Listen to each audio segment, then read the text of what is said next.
Нэг сонсогч байна. 1 2. Таныг ер нь сайдаа гэж дуудаж байна эсвэл дандаа ерөнхий сайдаа гэж дуудаж байна? Оюука л гэдэг шин. Тийм үү? Хүмүүс үү? Тийм. Тийм. Би чинь шууд оюука гэж. Оюур гэхлээр нөө эмгтэн нэр шиг болчиход.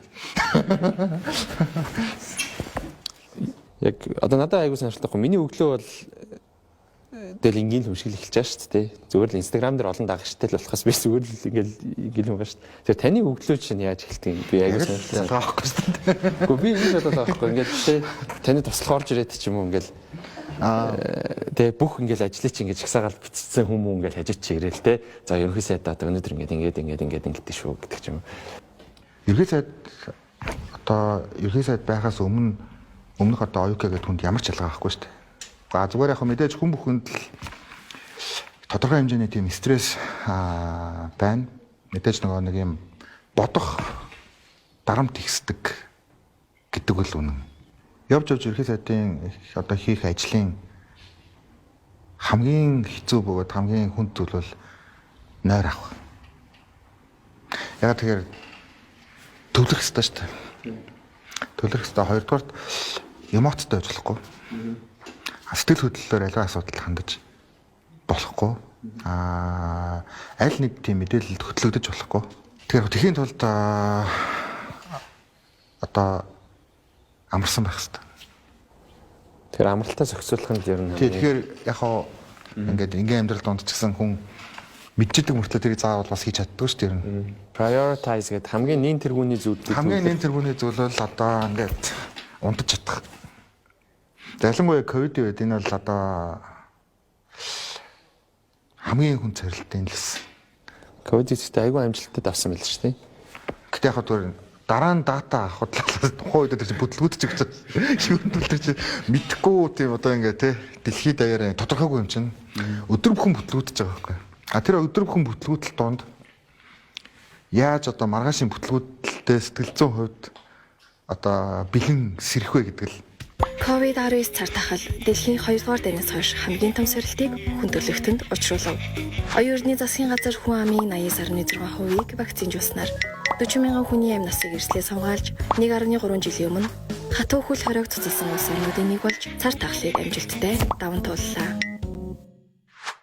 Тэр ковидын үеийн нөгөө ярилцлага байсан шүү дээ. Улаанбаатарт ярьж байна гэдэг. Тэрэн дээр тэрний ярилцлага тий.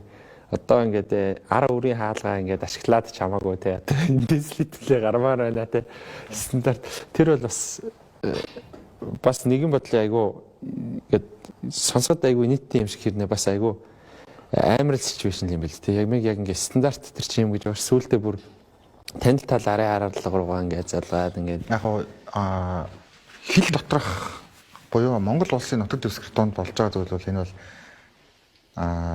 шийдэл нь ямар нэгэн байдлаар одоо олдож болно. Нутаг дэвсгэрээс гараа явцсан шийдэл хамгийн хүнд. Ковидын үед чинь хэцүү нэг хил хаагдчихгууд тэрийг одоо бүгд найрамдагтар тусын засгийн газарт нөлөөлж би нээх боломж байхгүй.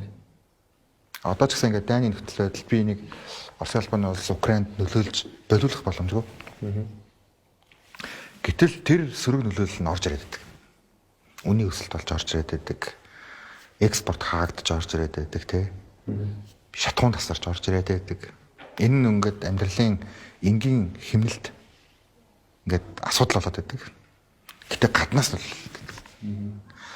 энэ л одоо хамгийн том сорилттой зүйлтэй ер нь одоо манай улс орны хувьд тэгээд манайх ч нөгөө экспорт нь 93% нь уул уурхай гэдэг чинь маш их одоо өртөмхий эмзэг гэсэн үг. Шатхуунаа 100% гаднаас авах маш эмзэг гэсэн үг тий. Тэгэхээр энэ эмзэглэлийг одоо яаж багасгах вэ гэдэг бол манай аюулгүй байдлын стратеги. Та юу яаж вэ? Стрессийн нэр яаж давж байна? Одоо ерөнхий сайдын стресс гэр бүр амар юм байдаг үү? Би жишээ нь ингээд зүгээр одоо ингээд артист, уран бүтээлч ингээд хүн байгаа шүү дээ. Тэгсэрнээл ингээд стрессчээс ажилтаа. Тэг та стрессийг чинь яаж тайлж байна ер нь? Стресс мэдээж ярих уугаад байдаг үйл хөттэй юм чинь. Тэгэхгүй л ажил явахгүй үстэй тийм маргааш нь шартаж мартцсан байхаар. Ганаад ч нэг унтах гэдэг юм. Энэ л тий.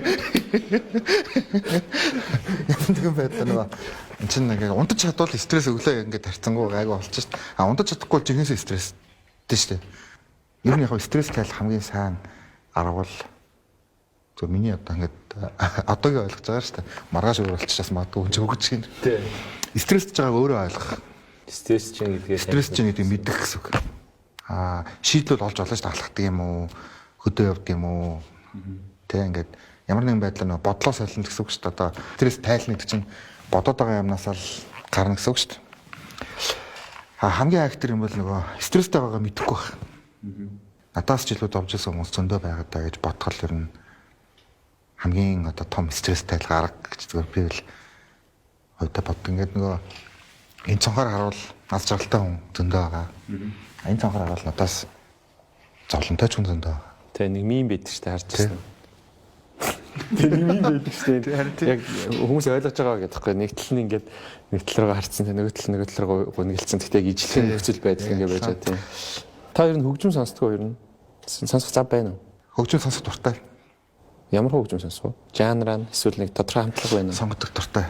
Тийм манай ээж чинь кларнетчин. Миний ер нь хүүхэд нас бол тэгээд нэг юм хөгжим бичгийн коллеж академик театр хавьд ингээд хонгорсон гэж ойлгож байна. Би чинь лим тоглохтой дуртай хүүхэд тахтай. Тэгээ одоо ч тоглолтгүй юм. Одоо бол зав байхгүй ч тийм. Одоо яг хаа тэгээд яг мамын найшрын хэмжээнд тоглоно л да. Таны жишээ нь хамгийн дуртай жишээ нь кино байна уу? Олон үздэг ч юм уу? Эсвэл хамгийн сүүлд үзсэн хамгийн гоё кино? Аватар 2. Тийм үү? Тий. Джеймс Кэмерон. Ковидын дараах бараг анхны кино тий. За. Series байгаа юу? Дуртай. Онлайн кино. Онлайн зурвал. Дуртай онлайн зурвал. Crown үзсэн. Netflix-ийн маш их таалагдсан. Гэтэ тэр бол юу гэсэн үг бэ зүгээр яг нөө миний харж байгаа үнцэг жоохон тийм хардталтай байж магадгүй шүү дээ. Би бол ингээд ер нь хатан хаана тэнгэр талих хугацаа ер нь ингээд ойртоод тэгээд хаан ширээний одоо ингээд нөгөө удирдлагын шилжилт болоход түүнийг одоо зориулж хийсэн ийм одоо кино байна гэж зүгээр ойлгож авсан.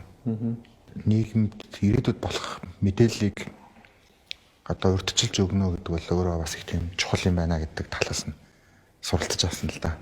Та яг ажилтайгаа холбоол үзсэн биз дээ ер нь. Тэр нь тэгэн штэ тэгэхгүй зүгээр ингээд бас юу яа гэж байхгүй штэ. Кафе аваад үзээд байна гэхэр чинь хайрын цаг болчиход байгаа байхгүй тий. Харин тийм үү. Суралцах штэ чинь. Тэгээд би бүр юу яадаг нөгөө кино үзэж байхдаа ч юм уу заавал хажууд нь тэмдэглэлтдэг энэ бас миний нэг тийм юу гэсэн үг. Дадал юм аа. Тийм зуршил хэлчихэд муугаар хэлж байгаа штэ дадал юм байна л да. Тэр нь яг уу гэхээр нөгөө дараа нь үг бичиг хэрэгтэй болдог байхгүй. Зүгээр ингээд ном ч гэсэн ингээд одоо ном ингээд байна гэдэг ингээд уншчихлаар ном уншаад ингээд хичээнээс чинь ингээд яагаад нэг ном байлаа гэдэг чинь нэг юм 2 3 мэдрэмж авч үлдэн штэ. Тэгэхээр ингээд өөрөө чинь болохгүй гэсэн үг. Ном уншаад тэр номноос ингээд нөгөө нэг юм ойлгосон зүйлээ өөрийнхөө болгоод биччихвэл тэр үл чинь ингээд нөгөө үрдийн мэдрэмж.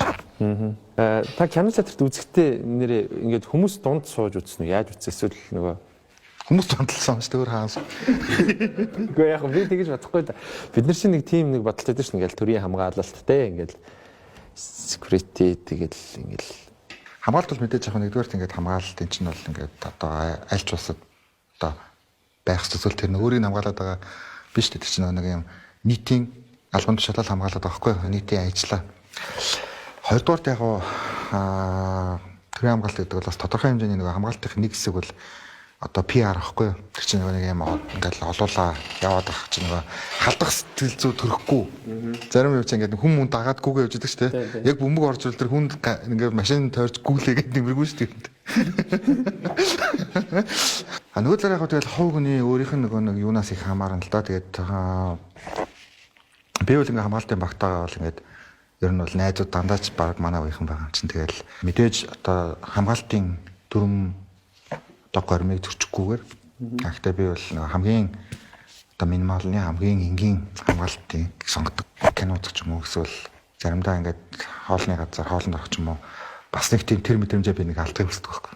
Би ингээд яг нэг өглөөний уулзалт гээд хүмүүс зарим нь яагаад заавал өглөөний уулзалт гээд тэрний өглөө надад зөвхөн сайд мэдээлэл өгөөд сайдын хэлсэн бүх зүйл үнэн гэдэг ахаар чинь тэр мэдээлэл нь худлаа гэж бас магадгүй шүү дээ. Тэгэхээр нөгөө шийдвэр гаргахын өмнө 360 градус харах хэрэгтэй гэдэг шиг. Шийдвэр гаргахаас өмнө одоо жишээл тухайн сегментийн хүмүүстэй би ингээд өглөө цай уудаг л байхгүй. Тэгэл зүгээр ингээд ярилдаг гэсэн боо халалт. Тэгээ тэнцэнээс ингээд нөгөө мэдрэмж аавна. Тэгээ тэр өглөөний цайг бол би энэ тэнтэл ингээд сонгодог. Мэдээж одоо аюулгүй байдал гэдэг бол чухал. Тийм учраас би тэр нөгөө протокол ерөнхий одоо тэр дэг жайг хууль захирагдах энэ асуудлаа бол би ч гэсэн таах хэрэгтэй байхгүй. Гэтэ ингээд асуудлууд бас их болдог. Жишээлбэл жигсаал руу би нөгөө гарч уулзах хэсэг бол энэ чинь нөгөө ер зог зөвшөөрөхгүй зүйл байгаа байхгүй. Нөгөө нэг жагсаад эсэргүүцлээ илэрхийлээд байгаа хүмүүстэй ерөөсөд нь өөрөө гарч уулзаа ярилцсан гэхлээр заавал халдлагуулах эрсдэл байна гэсэн үг шүү дээ. Гэхдээ яг зүгээр ингээл би бас хамгаалалтын залуучуудад бас баярлсан. Би гарснараа тэнцээ байгаа хүмүүсийн бас аюулгүй байдлыг хангахад жоохон ч зэрэг болчихлоо байхгүй. Нөгөө 7 сарын 1 дээргээ тийм олон үйл явдлууд болж байгаа учраас гэхдээ яг байнга ерөөсөд гарч ирж уулзаад байж болохгүй л тэр мэдээж. Тэгэхээр яг ерөн зүгээр ингээд ойлголцох хэрэгтэй. Ерөөсөд хүсээд нөгөө тийм бүтэн явуулж чадахгүй асуудал байдаг байхгүй. Тэ. Чинь ингээд одоо өрсөлдөөн мөхний асуудал чинь тэнцэж парламентын гишүүл өөрөөсөө орцсон асуудал. Гэхдээ тэрийг гаргаж ирэх нь чухал. Тэгээд энэ тохиолдолд юу вэ гэхээр ерөөсөд тусалдаг зүйл ерөөсөө л нөгөө нийгмийн уур амьсгал байхгүй. Тэгэхгүй дотроосоо ингээд тэрийг ингээд одоо ганцаараа өдөөгөөд бол бас дийлэхгүй ийм тохиолдол болно. Тэгэхээр болж өнгөрсөн жагсаалтын дандаа л нийгэмд сайн зүйлийг авчирсан. Тэр нь дандаа жагсаад гэсэн үг биш л тийм. Зүгээр шаардлагатай учраас л жагсан. Тэгэхээр тэнцээ ингээд өөрөө байсан ажиллаа хийдэг одоо жагсаал нийгмийн шахалт бол засгийн газарт илүү ажиллаа хийх боломжийг олгосон гэсэн үг. Тэр жагсаал байгаа учраас гэж бид нар тэр хуулиудыг баталж байгаа тийм. Жагсаж нийгэм шахаад байжтай гэж бид нэр нөгөө нэг одоо олон сангуудыг ил болгож байгаа. 1997 оноос эхлэн болгосон боловсролын зээлийн сангийн 363 тэрбум төгрөгийн 90 орчим хувийг гончигд орж, сайхан бэлэг, баяр цогт, ган төмөр, инхолд, хурц, дорч ханд зэрэг улс төрийн нөлөө бүхий мэдээлэлд ойр албан тушаалтнуудын хамаарал бүхий этгээдүүд авчээ. Нийт зээлийн 98% төлөгдөг өгөөд Отхон баяр, ган төмөр, цогцолмаа, Баатар бэлэг нарыг боловсрол шинжилгээ ухааны сайдаар ажиллаж байх үед нийт 867 суралцагчийн 80.2 тэрбум төгрөгийн зээлийг хууль бусаар тэглэжээ. Үүнээс хойш түүнээс цааш улс төрчид болон тэдний хамаарал бүхий этгээд бүрийн ямар ч цангаас зээл тусламж авахыг хуулиар хориглов. Монгол улсын ерөнхий сайд Лувсан Намсрын оюун эрдэнэ.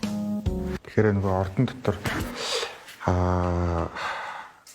хүч мөхсд бол олон нийтийн дэмжлэг хэрэгтэй гэдэг бол зүгээр хэлээд байгаа зүйл биш л дээ. Ер нь яг зүгээр би зүгээр ингэж боддог. Тийм одоо түүхэн цаг хугацааны эргэлтүүд байна шүү дээ. Тэрний хувь хүнээс болоод тийм түүхэн цаг хугацаа эргэжсэн юм бол огт биш үү. Зүгээр нийгэм өөрөө л яг тэр өөрчлөлтийг захиалдаг. Нийгэм захиална гэдэг нь хүмүүсийн бодол ер нь тийм болцсон байна л гэсэн үг шүү дээ. Тэрийг хэн нэгэн хүн одоо илэрхийлж байгаа л асуудал байхгүй. Тэгэхээр жишээлбэл ингээд саяны ингэ босон асуудлууд нэг юм оюун эрдэнэ гэдэг хувь хүн хийгээл одоо бүсчлэл тогтоогоол хийгээл үндсөөл өөрчлөөл нэг мундаг зоригтой хүн гарч ирэл авилгалтаа тэмцээд байгаа биш. Энэ бол зүгээр нийгмийн сэтгэл зүйн уур амьсгал өөрөө тийшээ чиглэлсэн байна л гэсэн үг. Эх орн маань миний төлөө юу хийх вэ гэж боддог шиг эх орныхоо төлөө би юу хийх вэ гэж бод гэдэг Кеннедиг өгөө шүү дээ. Илүү олон хүн бодож байвал бид нөгөө хөгжлийнхаа одоо цаг хугацааг л найшлуулна гэсэн. Тэнд ширийн ном гэж байгаа дуртай. Яг сүүлд би нөгөө манлайлагчдад тэрг болж магадгүй гэдээ орчуулсан adaptive leadership буюу хөрвөх чадвар бүхий удирдлага гэдэг ном байна. Ямар нэгэн байдлаар шийдвэр гаргахад 360 градус харах. Тэхийн тулд шаардлагатай техникүүдийг ашиглах. Тэгээд шийдвэр гаргахдаа тагтан дээрээс харах. Аль болохоор ингээд өндөрлөг цагаас харж чадвал сэтгэл хөдлөл багтаа илүү прагматик илүү урт хугацаанд амьдрах шийдвэр гаргах боломжтой гэсэн. 360 градус харна гэсэн тийм. Тэгээ 360 градус. Яг тэр тухайн ном байхгүй юу? Миний харин нөгөө төрөлхийн баруунад хардаг байхгүй юу? Тэгтээ хүмүүс мэднэ. Энийг их ашиг тийм. Би бол ингээд 180 градус л харах юм байна шүү дээ. Саяны ном уншсан ч. Ер нь үгүй шүү дээ. Бүр илүү харчих болно шүү дээ. Би л ашиглаж байхгүй. Факт чек хийн гэсэн үг тий. Тий. Тэгэхээр би бас ашиглаж байхгүй. Тэрний үгээр бүр илүү харах боломж байгаа байхгүй. Яг л нэг өөрт чинь юу байгаа гэсэн үг шүү дээ. Би 180 градус хараад байж магадгүй гэдэг айдсан гэсэн үг шүү дээ. Тий. Тэгэхээр юу гэхээр ингээд бүр илүү харна гэсэн үг байхгүй. Өөртөө бүтэн хараад байна гэж итгэж байгаа хүмүүс л алдаа гаргацдаг. Тий. Энийг вакуумжилт нэрлэдэг байгаа шүү дээ. Вакуумжих. Та тэгээд вакуумжилтаас юу яаж хол байна? Одоо ингээд вакуумжилт байгаа шүү дээ. вакуумжаа. Вакуумжилтаас мэдээ тодорхой хэмжээнд. Гэхдээ яг зүгээр ер нь яг вакуумжин гэдэг байгаа ойлголт зөв миний ойлголтоор бол нэг хэд хэдхэн зүйл энэ бол албан тушаал биш, энэ бол үйлчлэл гэдгийг ойлгох хэрэгтэй. Хоёрдугаарт энэ бол төр хугацааны зүйл гэдгийг ойлгох хэрэгтэй. Гуравдугаарт энэ тухайн үед байсан зарчим үнэт зүйлээр хожимын нөгөөдөр шүүгдэнэ гэдгийг ойлгох хэрэгтэй. Тий. Тэгэхээр улс орон ингээд нөгөө иргэдийнхэн дийлэнх нь бас сайн хөгжөөгүй юм байгаа тохиолдолд ерөөсөө дадж гаралтай байх тухай ойлголт бол байхгүй шүү. Ер нь бол энэ боломжгүй зүйл баг. Мэдээж манай улс чинь бас л ялгаа байхгүй. Зарим улстай харьцуулахад бид нар хамаагүй илүү явж байгаа. Зарим улстай харьцуулахад хамаагүй дутуу явж байгаа. Тэгэхээр энэ цаг үе чинь одоо эдийн засгийн байгууллагаас хойш одоо манай түүх үргэлжлэл учраас бид нар бас дахиад нөгөө нэг энэ үр дэмжлийг ойлгох хэрэгтэй байхгүй.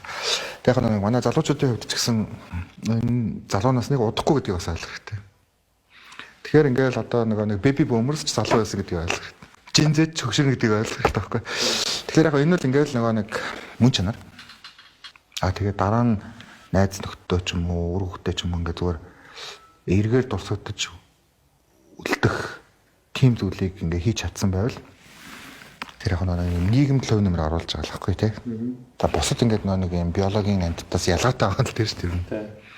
Нэг юм дурсамж өв үлдэж тэнгүүрээ ингээд нэг хөглөгдөж одоо тий. Оюун эрдний засгийн газар авилгатай тэмцэх 5 иш ажиллагааны хүрээнд нийтийн албанд нийтийн болон хувийн ашиг сонирхлын зөрчлөөс урьдчилан сэргийлэх тухай хуулийг батлуул.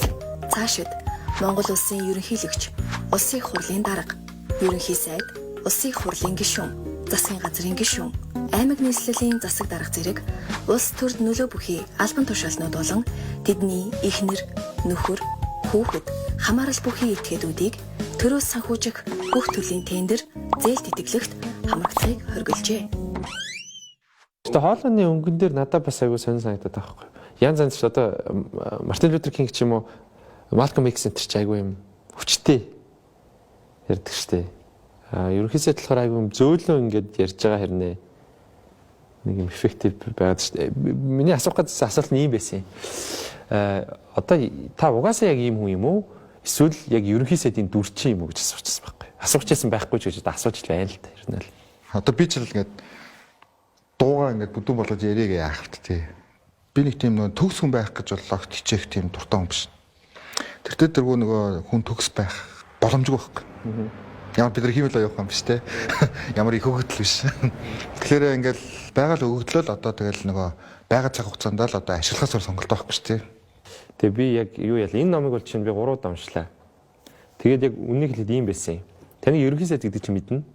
Гэтэ хийсэн ажлыг чинь бол мэдэхгүйсэн байхгүй. Залуучууд ер нь тийм шүү дээ. Улс төрийн сонирхол байхгүй те. Яадаг Netflix үзэл эсвэл хөгжим сонсоол тэгэл нэг бичлэг тэгжл амьдэрдэг шүү дээ. Тэгээд зүр миний ойлгосноор айгүй олон юм хийж бүтээсэн байна 3 жилийн хугацаанд. Маш олон юм хийж бүтээсэн юм байна. Тэгээд тэр нь бодит юм байна. Нийгэмд ингээд дандаа л ингээд сөрөг болохгүй юмнуудаа л ингээд харж байгаа тий.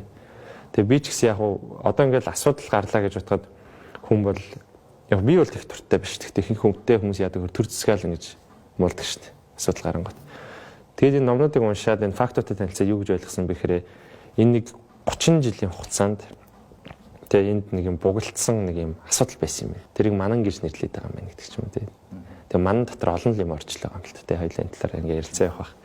Тэгээ сүүлийн 3 жилд ямар ч үс энэ айгүйх ингээ зангирцсан байсан энэ нэг одоо юу гэдэг эрчлээсийг ингээд нэг салгах гэж оролцсон байх нь шүү дээ. Тэгээ бод төр салгаж байгаа гэж би хараад байгаа хэрэг. Тэгээ зүгээр таны яг хийсэн хамгийн том ажлуудын хамгийн том нь бол тэр нэг авилгатай тэнцэж байгаа юм. Тэгээ би өмнө одоо бид нар бол мэдэхгүй шүү дээ. Айгүй олон ингээд сүүл ингээд хөгжлийн банк гээл те боловсролын зээлийн сан гээл ингээд айгүй олон хулгайнаар ингээд дэлгэгтэл Тэг ингээ харангуут хүмүүс тэгдэг шүү дээ. 8 жил ингээл Монгол ардын нам ингээд засгалцсан ирнэ. Бид нар дээрж байгаа малган энэ гэл те. Тэнгүү таны засгийн газар жишээ нь 2021 оны 1 сарын 27-нд таах Монцомод дээр үзэгдэл хийгээл байжсэн байгаад байна шүү дээ. Ингээ харах юм бол ямар ч байсан би олон нийтлэлүүд уншлаа. Тэгээд энэ номнуудыг уншлаа. Алсын хараа гэдэг номоо та 2005 онд бичсэн байдаг юм. 2015 онд Азийн хөлөг улс. Тэгээд энийг бол яг Непкогоос юм жижигхэн болгоод хэвлэлцэн 2023 оны энэ нэг ном биш шүү дээ. Тэгээд би бол бодитоор өөрчлөгдсөн. Тэгээд хоёрын хэсгийг асгууг нь би мэдэхгүй. Гэхдээ яг бодитоор бол жишээ нь тань дэмжигч болоод хувирсан байхгүй. Ойлгоод энэ юмнуудыг. Тэгээд залуучууд бас мэдээлэлтэй ойр байдаг юм байна. Юмсыг сайн судалдаггүй юм байна те. Тэр тэгээд одоо хүн буруутгахын жишээ тэрэнд тий. Заавал та жишээ нь одоо хийсэн ажил болгоно. Хей би юм хийсэн шүү байнг бас мэддэгдээд хаалбтай шүү те. Маш олон юмуд хийсэн болохоор. Улс төрч хүн гэж жишээ нь одоо ямар хүн хэлдэг юм бол сайн улс төрч гэж ямар хүн хэлэх юм. Муу улс төрч гэж ямар хүн хэлэх юм. Улс гэдэг үг байгаа юм чинь миний ойлголтоор улс бол нөгөө яг л одоо хүнштэй амьд организм. Тэгэхээр улс орон хөгжинө гэдэг бол нөгөө бүгд л юм цогцоороо сайжрах ёстой гэдэг л ойлголт шүү дээ. Энийг л хөгжил гэдэг. Тэгэхээр улс төрч гэхээр энийг одоо хийхэд хэрхэн оролцож байгаа вэ гэдэг л одоо шийдэл гаргаж байгаа л нэг оролцогч. Улс төрчөл ерөөсөл төлөөлөл. Улс төрч гэдэг бол одоо нийгмийг төлөөлж байгаа хэсэг төлөөллийн зарчмаар шийдвэр гаргаж байгаа гэсэн үг шүү дээ парламент гэдэг юм. Тэгэхээр улс төрч бол миний бодлоор сайн төлөөлөл. Сайн ба муу гэдэг бол энэ бол цаг үеэл шүү. Одоо бид нар амар ерхий сайдын талаар ч юм уу 100 жилийн дараа л боттой дүгнэлт талтаа явж байгаа. Тэгэхээр тухайн үед ямар байр суурьтай байсан, тухайн үед юуны төлөө байсан, юуны эсрэг байсан гэдэг бол энэ төрийн сэтгэлтний хувьд, улс төрчийн хувьд энэ бол тухайн хүн байхгүй болсноос хойш хамгийн багадаа 50 жилийн дараа дүгнэгдэх гэсэн боттой дүгнэлт. Тэгэхээр энэ дүгнэлтийн төлөө ч юм уу улс төрч амьдарч ирлээ болохгүй. Ойлгохын төлөөч бас бүтэн амьдраад хэрэггүй. Яг л тэртээ түрүү энэ бүтэн ойлгох албатай бас биш.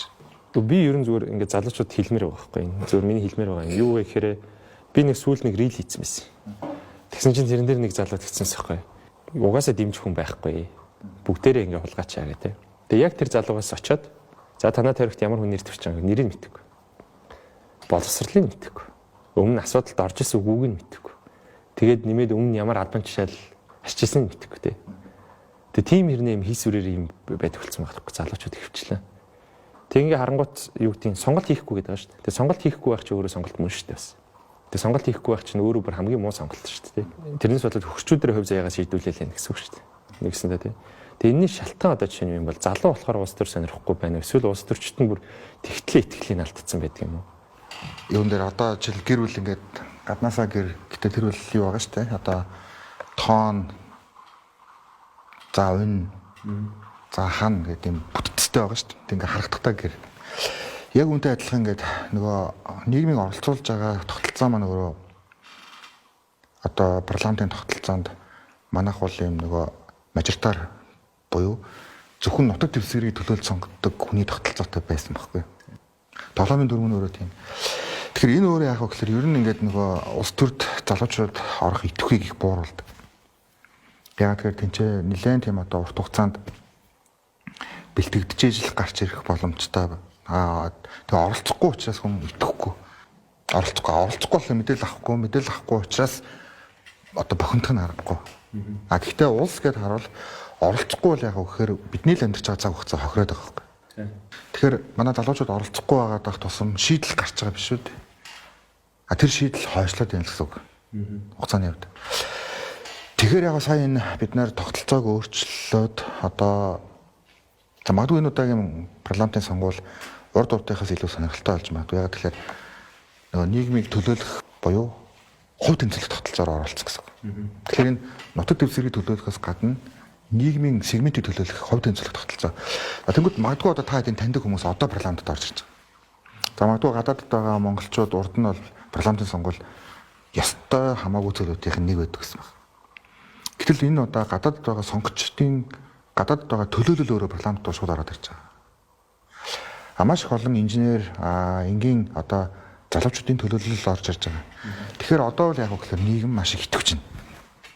Энэ удаагийн сонгуульд залуучууд би илүү их оролцох байх гэдэгт их найдаж байгаа. Яг тэгэхээр залуучуудын төлөөлөл нөрөө ороод ирж байгаа.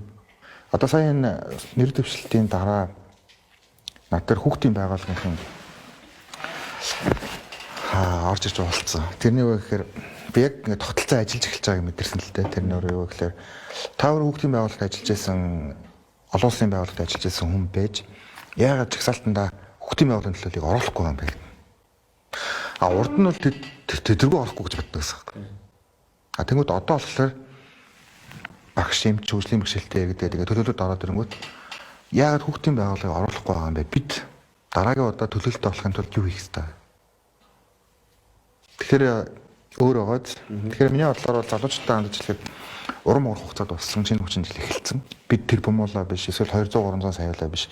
Хоёр гүрний донд байгаа одоо юм арчилсан одоо парламентын засаглалтаа одоо арлын хувьд тийм ээ парламентын засаглалтаас юм улсын хувьд бидний хувьд хүн бүхэнд л оролцогч байж ижил хурдтай хөгжих тухай нөгөө талаараа улс урт удаан хугацаанд оршин тогтнох тухай асуудал байна. Тийм учраас оролцоосоор сонголт байхгүй бид нарт. Хуучин систем бол манд хамгийн ашигтай систем байсан тийм. Тэгээ одоо бол ингээд илүү олон ургалч болж байна тийм. Энэ бол тэгээ дээрэс нь үүдээ улсын хурлын гишүүдийн тэр нэг хүчийг сармагжуулж байна гэл тий. Айгу олон юмнууд байсан л та. Яг хоо энэний бас залуучууд мэдэхгүй байгаа ч юм уу, залуучуудад ийм мэдээлэл хүрч чадахгүй байгаа нь манай инфлюенсерүүд айгу хоошоо суудагтай холбоотой байх. Улс төр гэхэр бүгдээрээ улс төрөөс айдаг, имээдэг, үгээ хэлэхээс айдаг болцсон. Тэгээ надад бол ингүүл айгу амар байхгүй. Бүгд гарч ирэл окей за би ингээд аныг дэмждэг. Тэгээ яадаг тий. Нөгөө талаас нь би маныг дэмждэг. Нөгөө талаас нь би хүнийг дэмждэг энэ хүнийг. Тэгвэл зүгээр хоосон дэмжихгүй. Ийм шалтгаантай учраас би энийг дэмжиж байгаа. Тэ фактээр тулгуурсан байдаг, үзэл санаа нь байдаг тий. Тэгээ би бас хуучин би нэг дуундар хэлсэн мэт байхгүй. Манд сүнсээ би зараагүй гэдэг. Тэг ингээд тантай ингээд одоо ярилцлага хийгээс сууж хүмүүс бол ингээд гайхах шүү дээ. Энэ залууч ингээд манд сүнсээ зараагүй гэдэг. Тэгээс сүүлд би зүгээр энэ номыг уншаад манан гэдэг чинь бидний боддгоос өөр зүйл юм байна тий. Манан гэдэг чинь Монгол ардын нам, арчсан нам хоёрын товчлол биш юм байна шүү дээ энэ чинь. Тэ 90 оноос хойш явж байгаа юм дахиад өөр тустай зүйл юм байна гэдгийг айгүй олон юм зүгээр би ухаарсан хэлэх гээд байгаа юм. Тэгэхээр залуучууд бас ингэж ухаараасаа тэрийг бас ингэж түгээгээсээ тэгээд аль нэг талдаа гараасаа гэдгийг зүгээр би бас нам дамсан ийм авилгалын үзэгдлийг л тэгж хэлээд байгаа юм л. Оюун урдны засгийн газар системийн авилгыг нурааж улс төрийн намууд шүүгтүүдийгүй олон улс дамнан хүчрхэгдсэн манан бүлэглэлийн савраас байгалийн баялагийг салгаж ард түмэндээ шууд хүртэхээр тэмцэж байна. Оюун урдны засгийн газар элбэг доржоор толгойлуулсан манан бүлэглэл төрийн мөнгөөр Эрдэнэтийн 49%, Монгол Росцветмент дахны төмөрлөгийн үйлдвэрийг сахал Эрдэнэ билэгт өгснийг төр дэргүүлэн авлаа.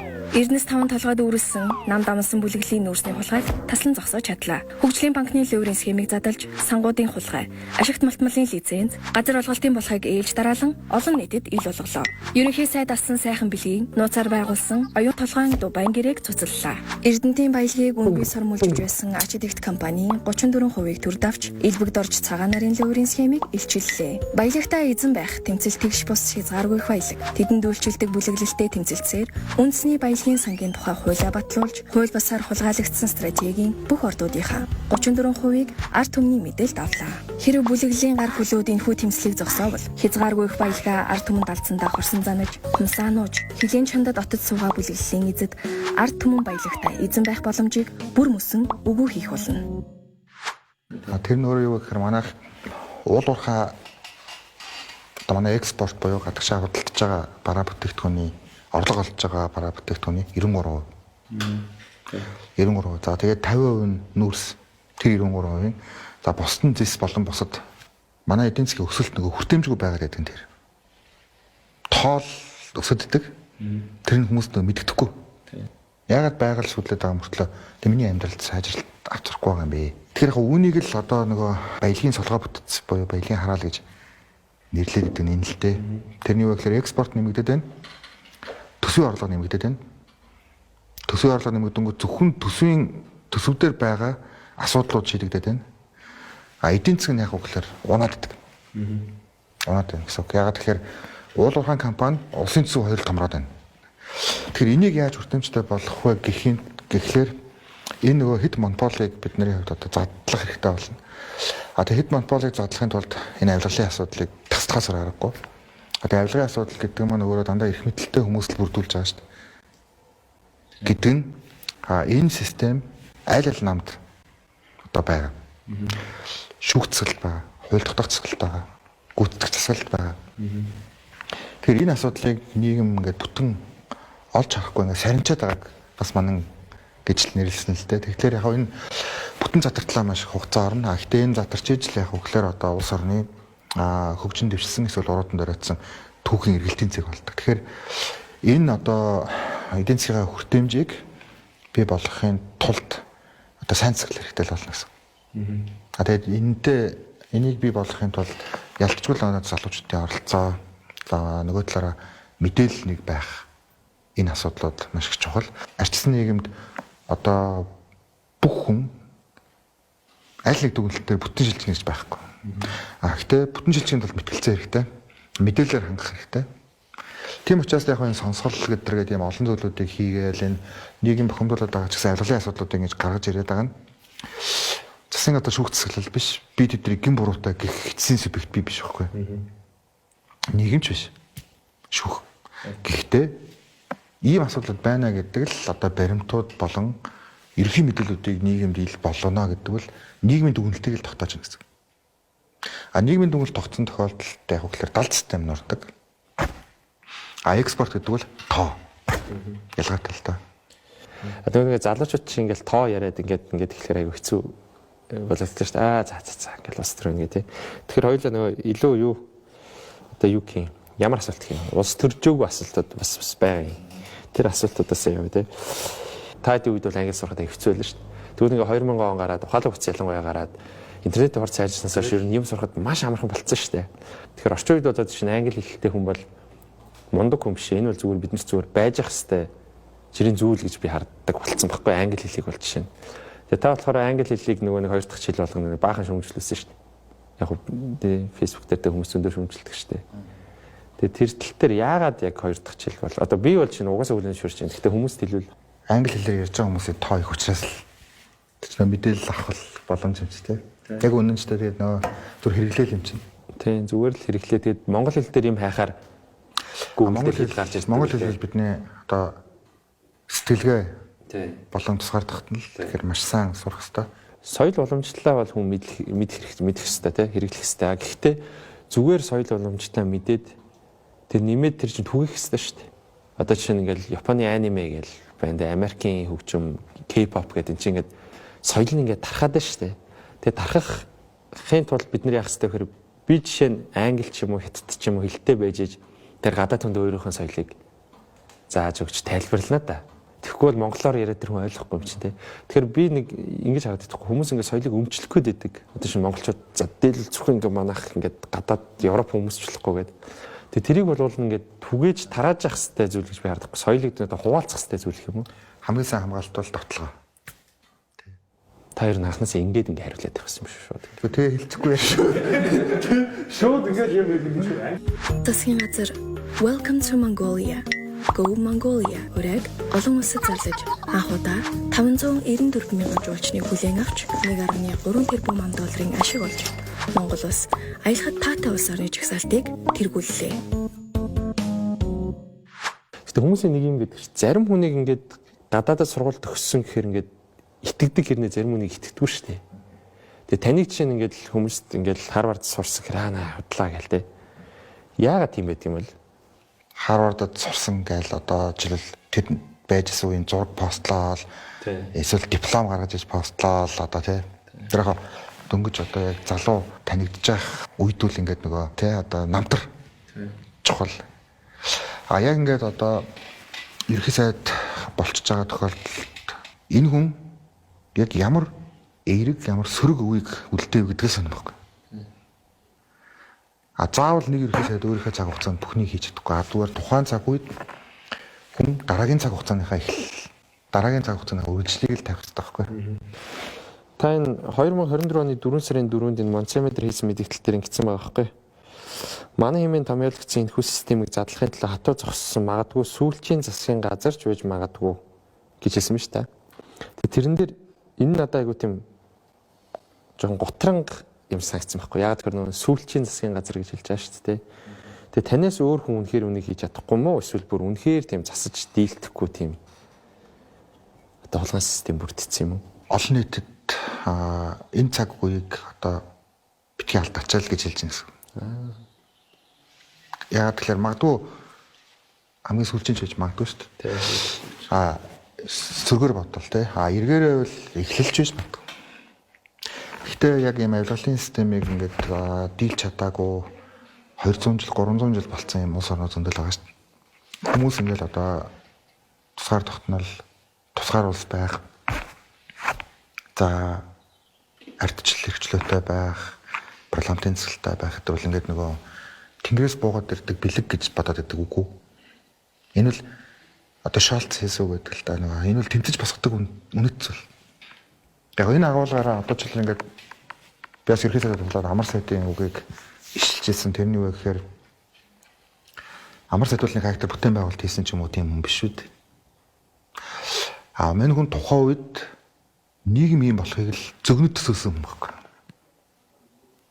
Тэгээд тэр төсөөлийнхөө төлөө одоо өөрийнхөө амь насыг алдтлаа үдэл санаанаараа хатвасан. Үдэл санаа болдог. Тэгэхээр энэ нөгөө нэг одоо шинэ хүчин жил тогтолцооны өөрчлөлт, авилгын эсрэг реформ гээл замаггүй цахимжилт гээл ингээл яг одоо бүтлгүүтэй ч гэсэн ярьж байгаа зүйлүүд энэ гэдэг юм үдэл санааны суурь тавигдаж байгаагаар л их тийм чухал яагаад тэгэхээр улс орны нас бол урт ерхий сайдын нас бол богинохон байхгүй. Хувийн нас ч гэсэн богинохон шүү дээ. Тэр бүгдийг хийх харамсалтай тийм боломж байхгүй. Хийх хүмүүст л би одоо магадгүй өөрт чинь те ингээд жижигхэн ч сэтгэл өгч байгаа бол энэ би ерхий сайдын хаалаа ажлыг хийж байгаа гэсэн. Би энэ тийм гэдгийг ямар хэлж байна те энэ бол би сая би тийм гэж 150 удаа хэлсэн байж магадгүй. Миний бүр хамгийн их тийм гэж хэлсэн дугаарч болж иж магадгүй. Гэхдээ яг та нөгөө нэг яг зөвшөөрлөхээр юмнууд хэлээл байна л да. Эсвэл та яг ингэж хэлүүлж байгаа хүний тийм ингэ хэлүүлчихдэг юм мэдгүй. Ямар ч лээсэн тийм гэж айгүйх би хэлээд байгаа хэрэг. Тэгээд одоо бидний ингэж хийж байгаа юм бол яг таны ингэ залуучуудад бас ингэ одоо толиулах гэж шүү дээ. Гэхдээ яг үүндээ одоо юу гэдэг юм миний зүгээс харахад та бол мэдээж ерөнхий сайд хүн юм чинь угаасаа л том зүйлс угаасаа л ярих хэрэгтэй юм баггүй угаасаа. Тэнгүүт одоо юу гэдэг юм тэр нь зарим залуучуудад уйтгартай санагдах байх. Энэ дээр үгүй саяны асуулт биш ээ. Тийм үү за. Саяны асуулт. Яг би бас нэг өөрийнхөө хэрээр судлаа баялагын сан гэдэг. Тэгээд Норвегийн баялагын сан гэдэг чи одоо Oil Fund гэж бас нэрлэж мэрэлдэг те. 1990 онд анх эхлэхдээ нэг 300 сая Америк долларын үнэлгээтэй байсан бол одоо бол юу лээ 2024 оны 3 сарын байдлаар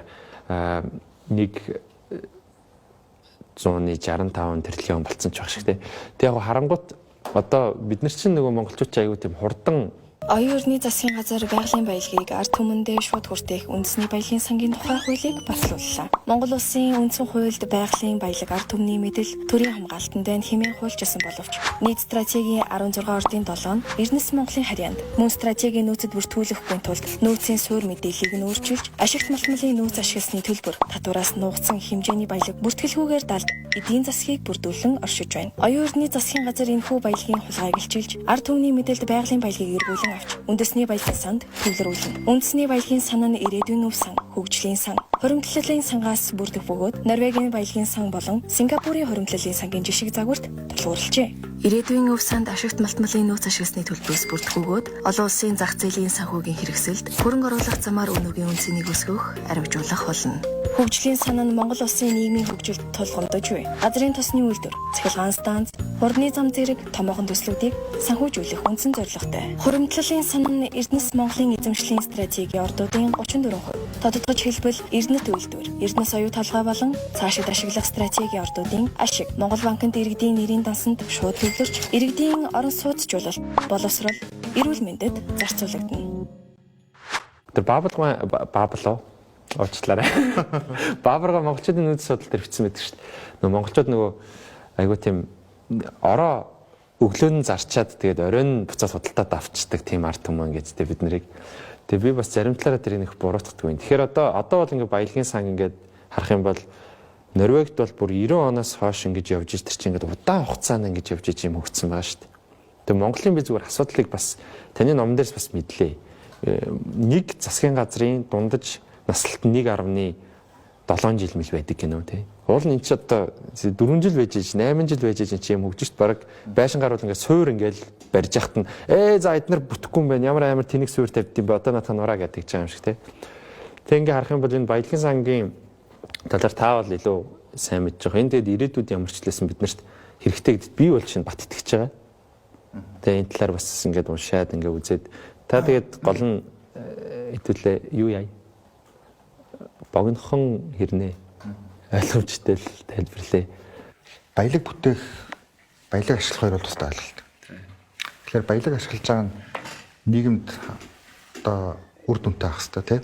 Зэсийн ийм одоо дэлхийн том дөрөвдөх гүний урхаатай байна гэж ярих нэг өөр. Тэгээд тэр нь таны амьдралын чанарт нөлөөлж байл. Тэгэхээр үүнийг л баялагын сан гэж нэрлэдэг байгаа юм л да. Яаж илүү хүртээмжтэй байх вэ? Тэгэхээр ирээдүйд хадгалах хэсгийг бол хадгалаад тэгээд тэрийг одоо үржүүлж болно. Буюу одоо яг нөрөөгтэй адилхан.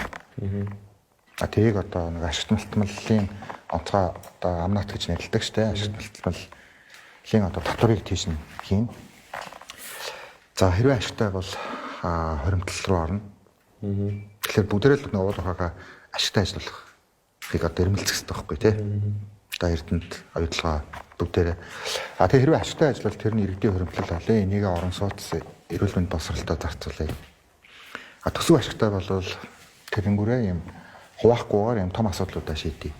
Тэгэхээр бүгдээрээ төсөө ашигтай болохын тулд хичээдэг бай. Танд шалгалт аваарай зав. Ямар ч байсан ингээ 3 хуваацсан тий. Тэр чинь ирээдүйн өв сан, хоримтлын сан, хөгжлийн сан. Хөгжлийн сан тий.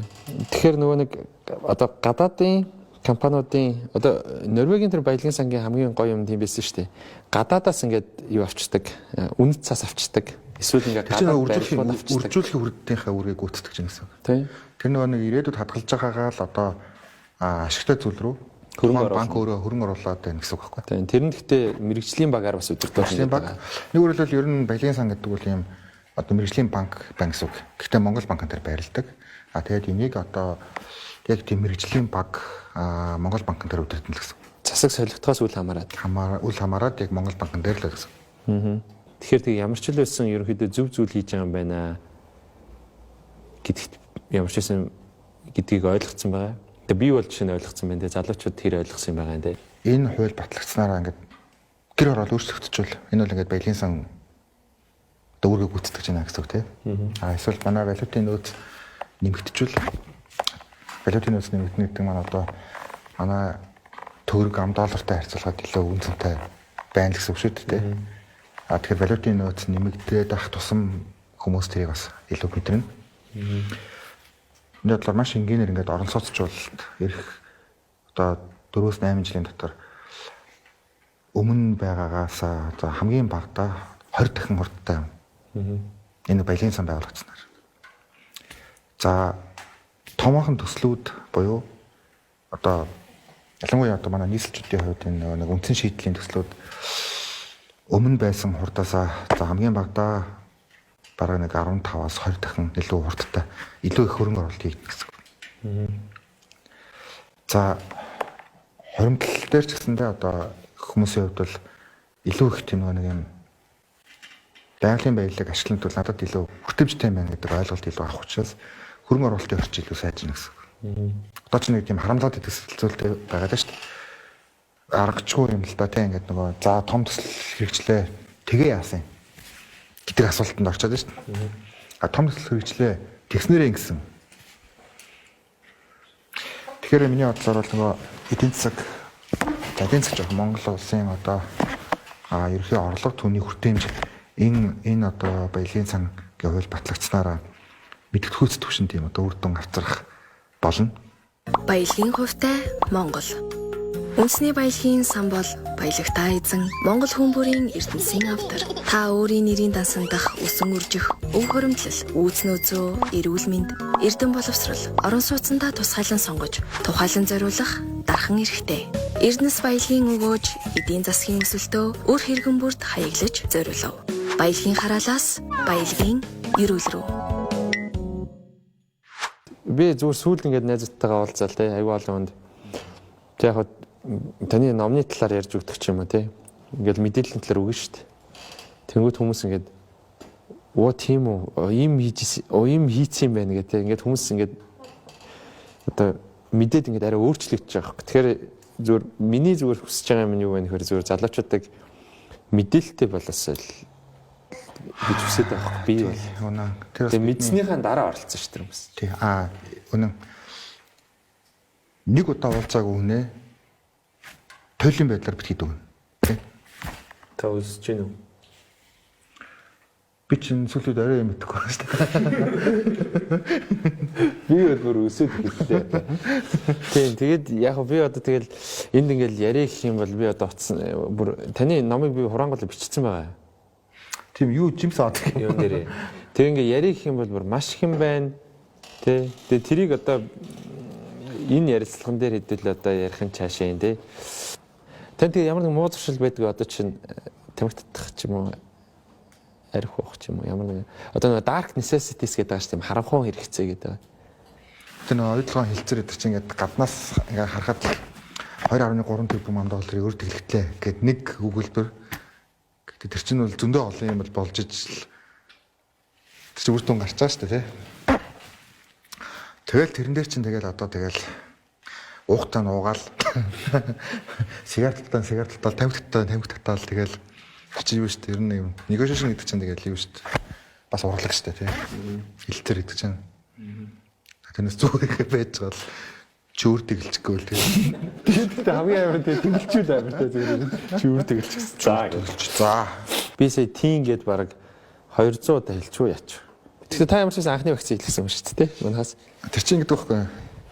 За, here we go again. За. Юм бэ. Иргэслийн дугаар хэдвэг иргэслийн дугаар хэлээ төрсөн өдөр тэр чинь нэг бүгдийн зарлалчихж байгаа шүү дээ. Утч хэдвэ уцаа зарлалт. Тэгээд одоо та уцаа солиог хүмүүс гэдэг. Солиог шүү дээ. Тэр уцтайгаа л байгаа юм уу? Тэгээ уцсан дээр чинь бахан дуудлага ирэхгүй нүү? Ирж байгаа шүү дээ. Зарим нь авчиж чадахгүй байна. Тийм үү. За, болцсон. За, тэгвэл даарч чадахгүй. Энийг подкаст сонсож байгаа юм шиг л хэлсэн яг.